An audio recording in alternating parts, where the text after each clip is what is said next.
This may seem a strange title, Prophets of Assyria. Where does Assyria fit? How can there be prophets? This was the empire that controlled much of the Middle East for a long period of time. Important times for the people of God in Israel and Judah. And this empire had a direct impact on the history of the people of God. And because they were so important, and because they had this impact, there were prophets from amongst the people of Israel and Judah who spoke about the empire of Assyria. And we're going to look at what they had to say. In this first presentation, we're going to have an overview, an introduction, to look at the context of Assyria and the people of God at this time, and who was involved.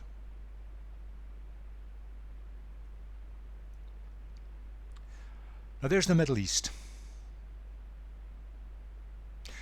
You recognize some of the seas, the Mediterranean, so we're looking as it were to the right or the east of the Mediterranean, the Persian Gulf, the Red Sea, and then the Caspian Sea. Some of the people groups that lived there: the Hittite Empire stemming from Turkey and going south, the huge and long-lived Egyptian Empire, important but smaller empires in Media and Elam, referred to in the Bible. Most of Arabia is just desert. Very few people can live there. So it's not an empire or power at all. Today it's powerful because of oil, but it's a country where there's almost no water. Fitting that out, where does the empire of Assyria fit? Now that's where it started. In that area, in the Euphrates-Tigris river basin, great land, fertile land, there is rainfall there, much going for it. The world today that's part of Syria, Iraq, towards Iran, the Assyrian Empire. Now that's where it started. And there's the land of Israel. Now that's the land at its maximum, which it had under David and Solomon, the great kings. And you can see where Israel is caught between the Hittite Empire, which was declining in the north, the Egyptian Empire, ever growing in the south, and this new empire of Assyria, which has long roots in history, but grew and developed and had a major impact upon the people of God living in the land of Israel.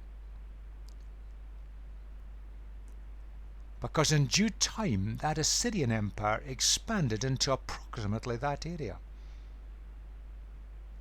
The Hittite Empire had virtually gone. It took over the areas that became known as the Babylonian Empire in the south and southern Iraq and Kuwait, edge of Iran areas, but it also conquered the Egyptian Empire for a while. This was big. It was powerful, and you can see how it engulfed the people of God in the land of Israel. Now, all started with these little towns, and they were little communities: Nineveh, Arbel, Nimrod, and Asher. And they're in a plain area which is highly fertile, good crop growing, and little communities there started to get together, and leaders started to take control, and that was the beginning of the empire of Assyria. So let's look at this in a bit more detail. It goes back a long time in history. And the reason it was so successful stemmed from the fact it was highly fertile land where good crops could be grown. So it released people not worrying too much about food to do other things. This is the cradle of human civilization. Some of the earliest settlements and communities, a lot of developments which we use in the world today, all came from this area. Here's some of them. Essential in farming today. The idea of being able to make pottery and therefore get vessels that can contain liquids. That extended life considerably. You didn't have just to go to a river to get something to drink. Metal smelting developed. There were massive art developments and all sorts of cultural things. But writing, they had their own writing system, and they kept meticulous records. many of which we have today. So we know a lot of what's going on, and much of it refers to things that are in biblical times and confirms the biblical text being essentially accurate. In religious terms, they had many gods, but their chief god was Ashur. Ashur was a kind of sun god. Indeed, the priests used to lie on their backs at the top of towers facing the sun, and that was part of the worship system. Now, it was all very amicable, pleasant, successful, a lot of good things happening. And then a king started to rule who had ambitions. How often this starts to happen. And there was the first major growth around about 1100 BC. And this empire went on till it finally collapsed, if you like, under its own weight, under its own evil and brutality. It collapsed in 612 BC, when its then capital, Nineveh, was finally taken, sacked, and destroyed completely. Now, let's relate that to the biblical context. David, his reign was about that period, and you can see that corresponds to just after the beginnings of the first growth period. Now, the Assyrians didn't threaten the land of Israel at all at that time, but later they did, and as they grew and grew, the northern kingdom, because Israel had tragically split into two, the northern kingdom with its capital Samaria fell, and Samaria went in 721 BC. Now, much of Judah was laid flat, but Jerusalem survived, and we'll look at that in a moment. And it didn't fall until it fell to the Babylonians after the Assyrian period. And we'll look at the spiritual reasons behind that. So Assyria had a huge impact on Israel, on the people of God, on what they could do and what they couldn't do, and on what they had as a future.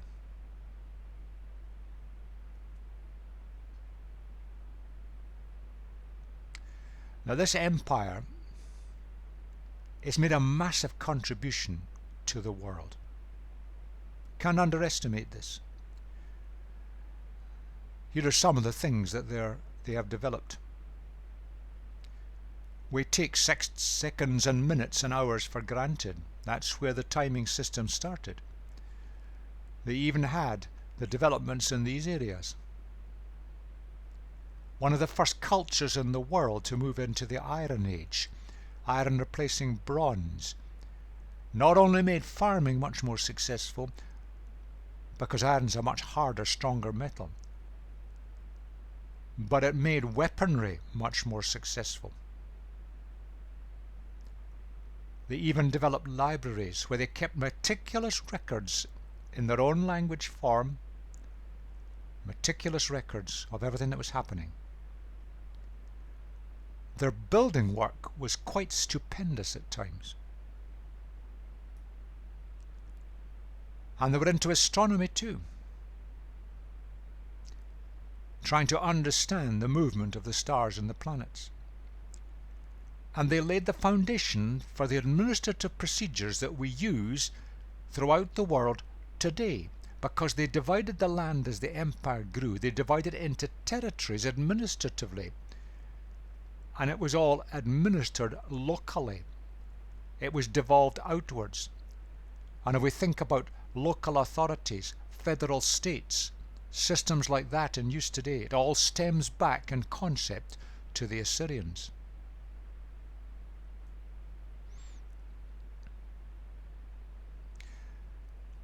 Let's look at some of the key events.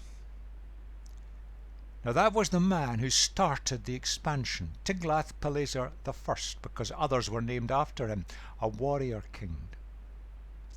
And he started to take over the central area around the Euphrates and the Tigris, the two great rivers round the area in the northern part of their flow. And this was extended over many kings that followed. 2 centuries passed, Shalmaneser III, and Assyrian power started to get bigger again. And in the land of Israel, King Ahab was aware of this power, threatening his kingdom. Almost certainly that's the ruler, the king, when Jonah spoke. Because if we look at all the archaeological evidence, it shows a change in the spiritual temperature of the Assyrian Empire during the latter part of his reign, and as signs of a movement towards monotheism. And we find there's pictures showing a God, that there is no other God. Now, they didn't get it right, they didn't understand it properly. But after his rule, there was a period of relative weakness for the empire.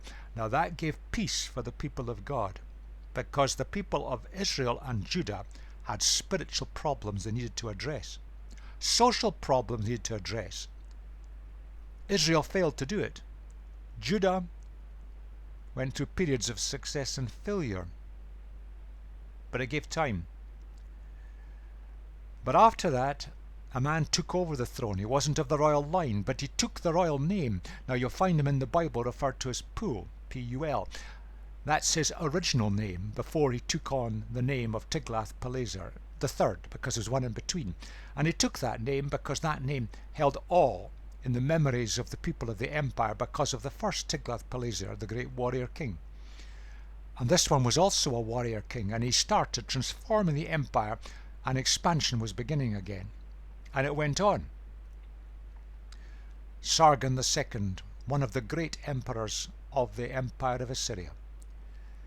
But at this point, it started to expand, and it overran the northern kingdom of Israel. There had been time given for Israel to put its house in order. It failed totally, with evil rulers one after the other, as the Bible records. And the whole of Israel was corrupt.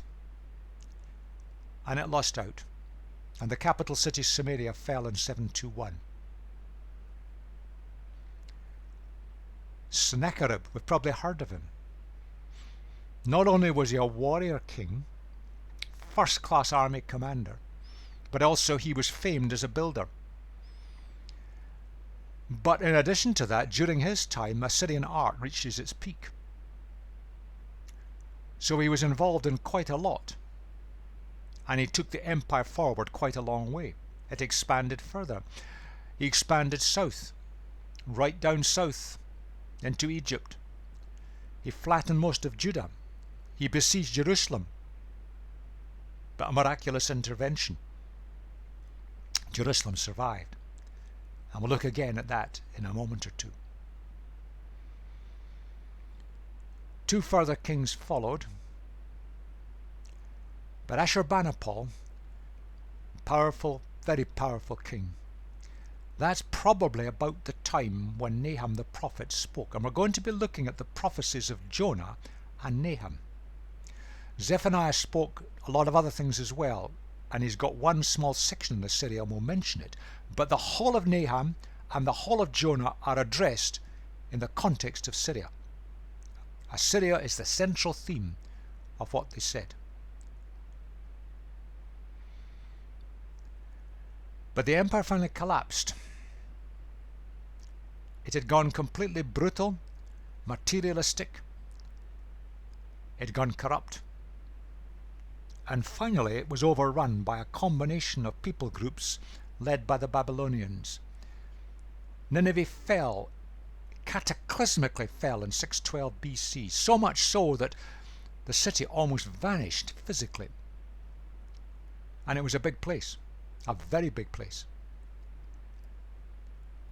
There were little skirmishes that went on till it finally, in 605 BC, at Carchemish, the final battle took place, and the Assyrian structure of rule was wiped out once and for all, completely. Now, the Assyrian people didn't disappear, but the whole empire as an empire vanished from history. Now let's look at that a bit further. It has huge implications for the people of God. How did this all arise? The Syrian Empire wasn't bordered by rivers or seas or mountain ranges, therefore it needed to defend itself. But it started to turn natural defense into brutality. And we'll see just how brutal they were. They're one of the first nations ever to develop the idea of compulsory military service. They even set up a body called engineers.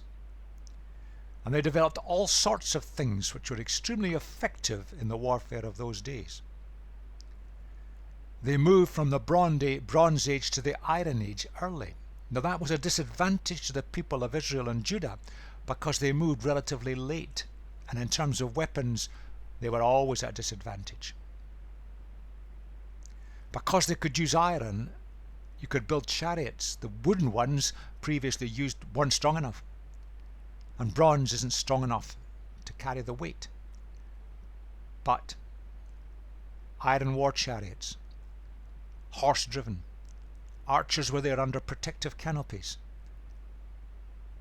Their war technology was quite incredible compared to the people groups and nations round about. They even had metallic protection vests, metal helmets, shields, long scepters and maces. They had all these tools and weapons that had been developed. It made them an absolutely formidable fighting force. People were terrified of them. When they besieged towns and cities, they invented siege machines to protect their own, but most cities couldn't stand against it.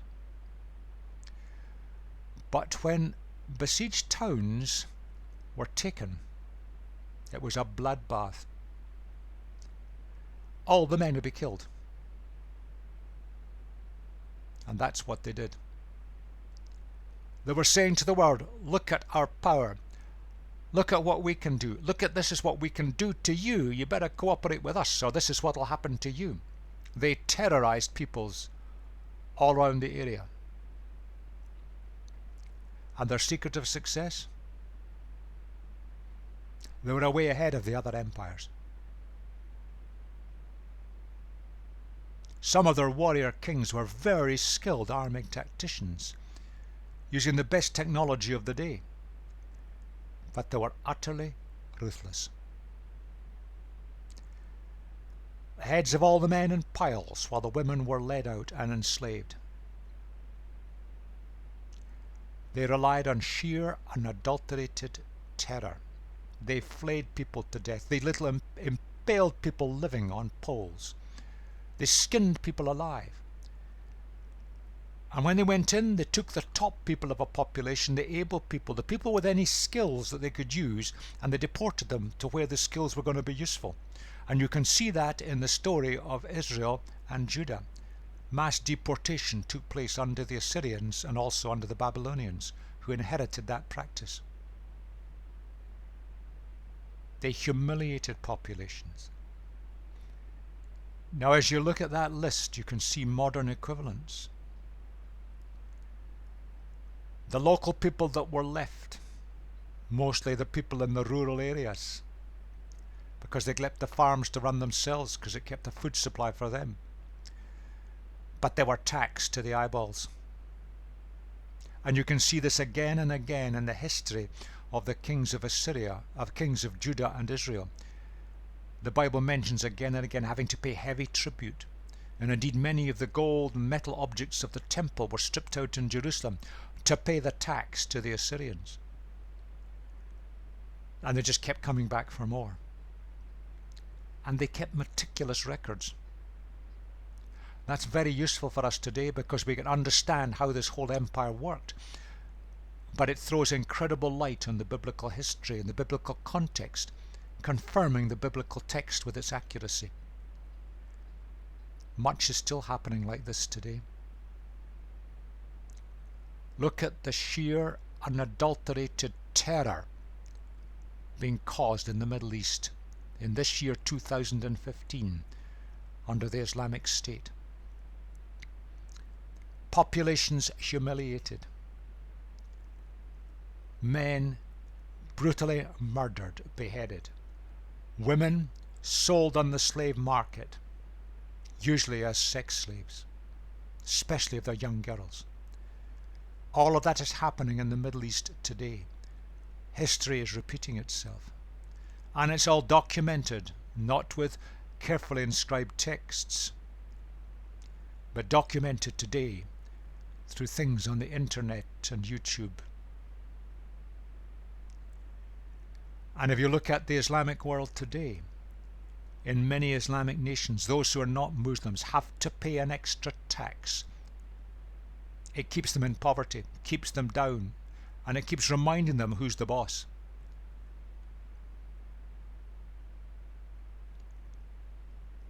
History repeats itself, sadly.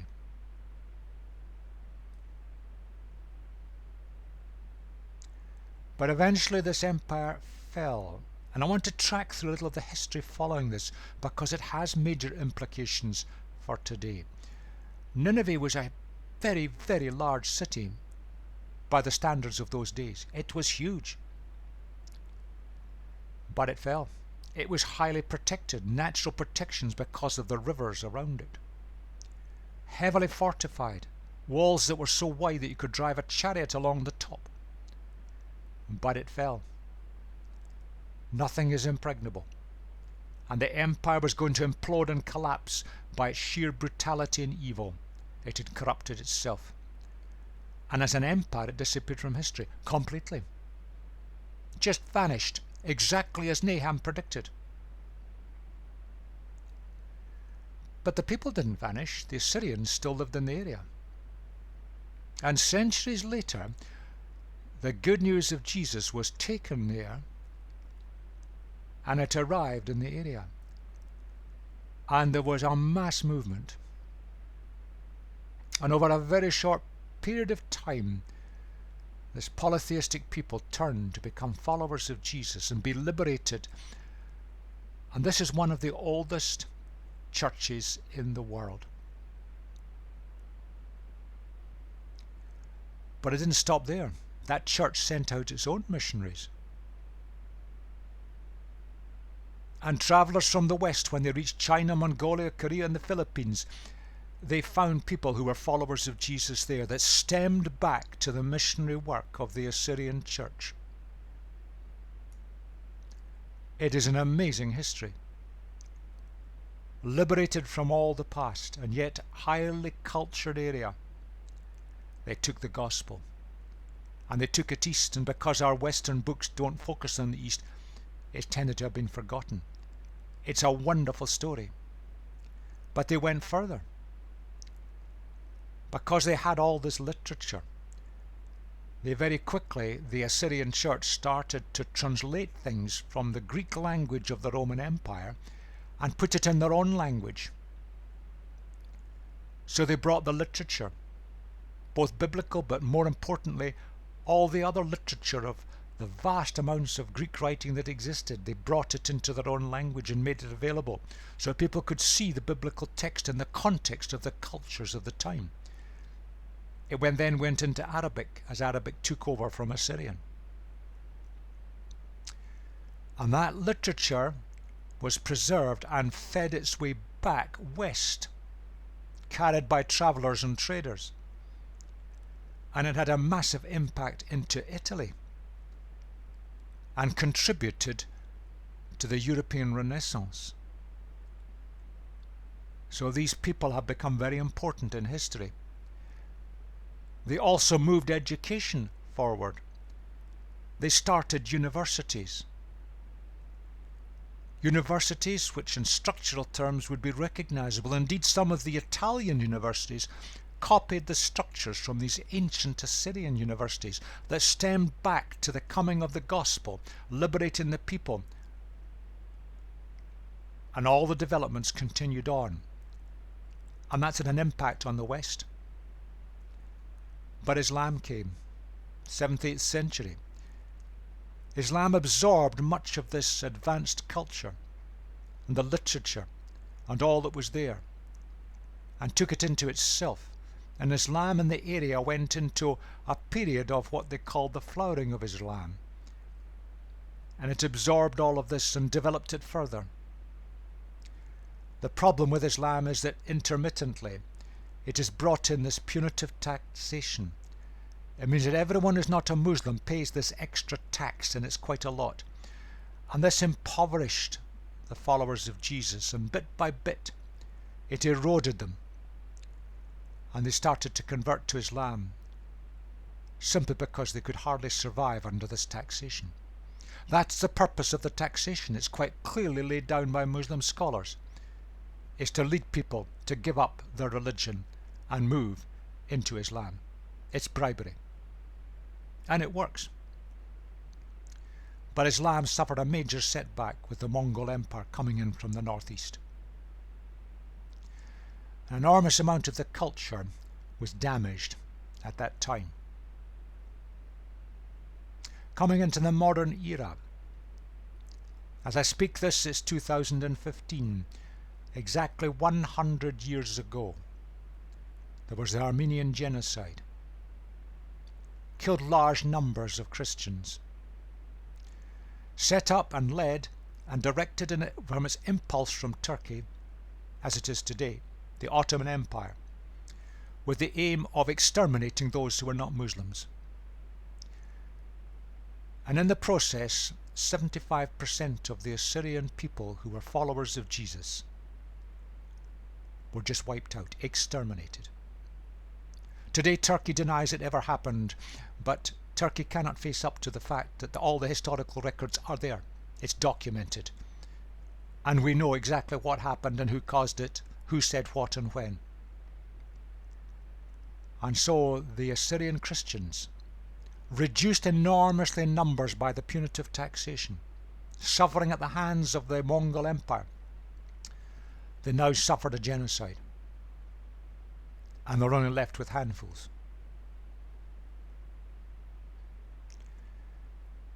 And today the persecution has grown again, with all the disasters of Iraq and all the problems in Syria.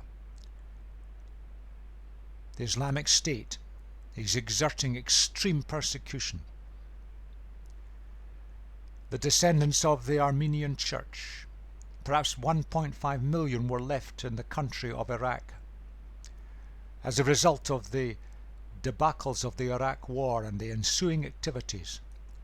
There's perhaps only 200,000 or 300,000 Christians left in Iraq. Killed or driven out, or women enslaved.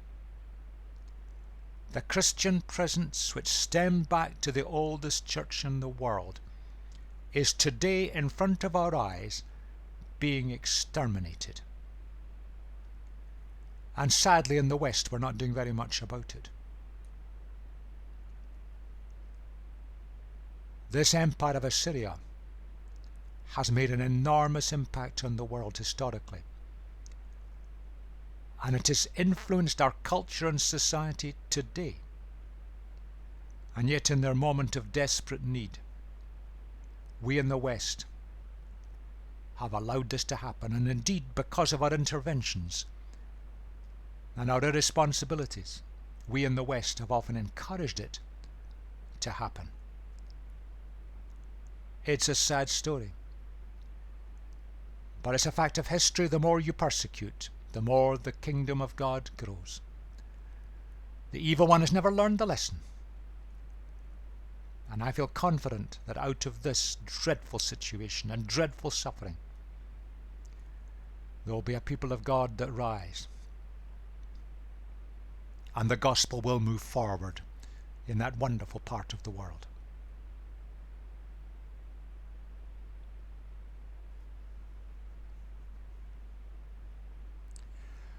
Now let's look at the Bible, because this series of presentations is going to focus on, against this background, the prophecy of Jonah and the prophecies of Nahum.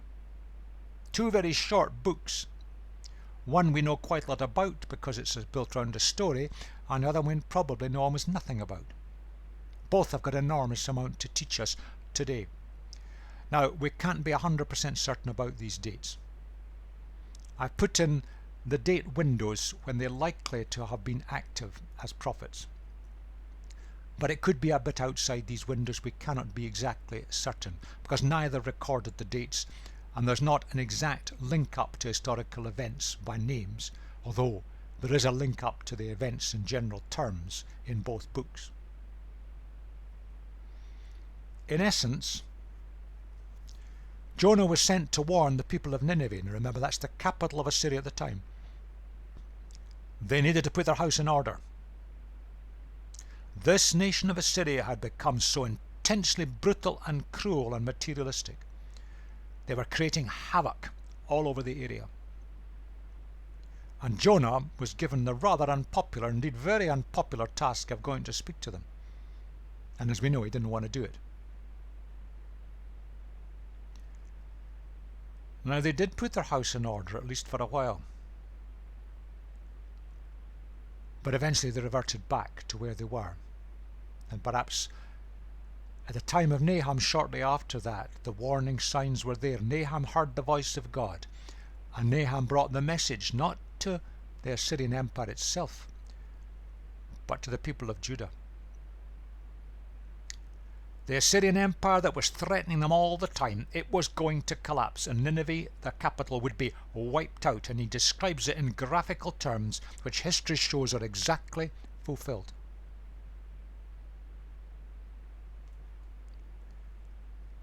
Two very important messages, but there's a lot more to it than that we're going to unpack over this series of presentations.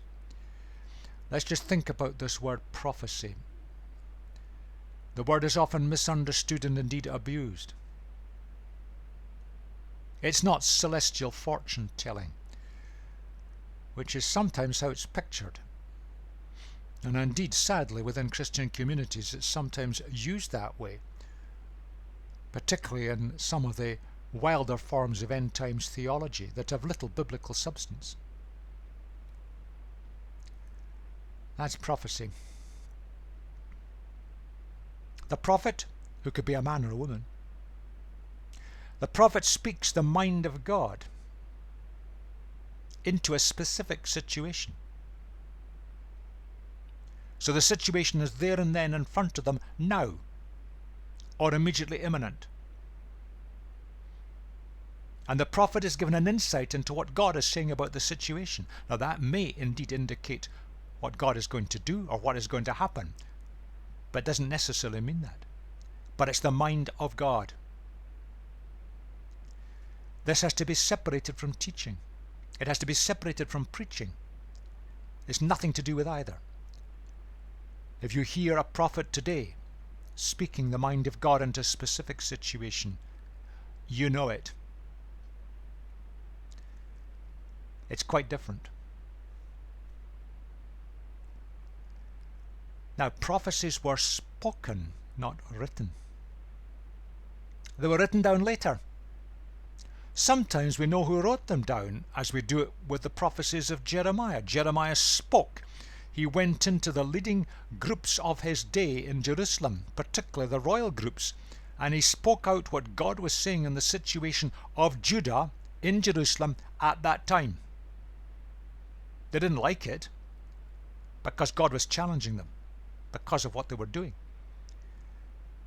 But Jeremiah tells us the prophecy, who wrote it down, but it was written down later. And indeed we know that many of the early prophecies of Jeremiah, the king at the time didn't like them, and they'd been written down, so he got the copy of the book and he burnt it. And remember, in those days there were not multiple copies, there was one copy. And he burnt it in front of Jeremiah. Jeremiah started again, and his writer wrote it all down again, which is what we have today.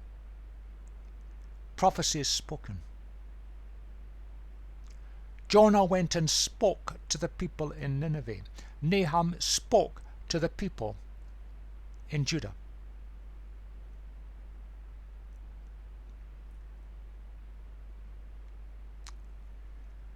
In this series of presentations, we're going to ask that question.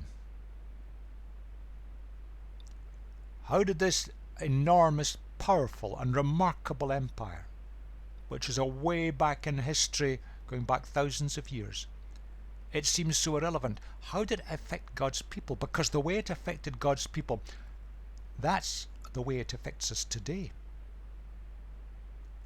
Because we have inherited what Israel and Judah did or didn't do, and the effects of this empire upon them. But the principles still apply today to us. It's exactly the same. God does not change. Human nature does not change. The principles are the same.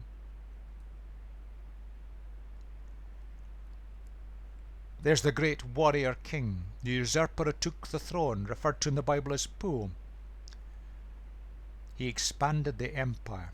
And as he expanded this evil empire, with all the things it brought to the world that were good, but which had gone into brutality and cruelty and materialism on a grand scale, it affected the northern kingdom of Israel. The northern kingdom of Israel had become totally decadent. It had lost its spiritual way, and its ethical, moral, and social life were utterly corrupted. Judah was slightly better because the kings of Judah kind of alternated between good king, bad king, good king, bad king. But it was going the same way.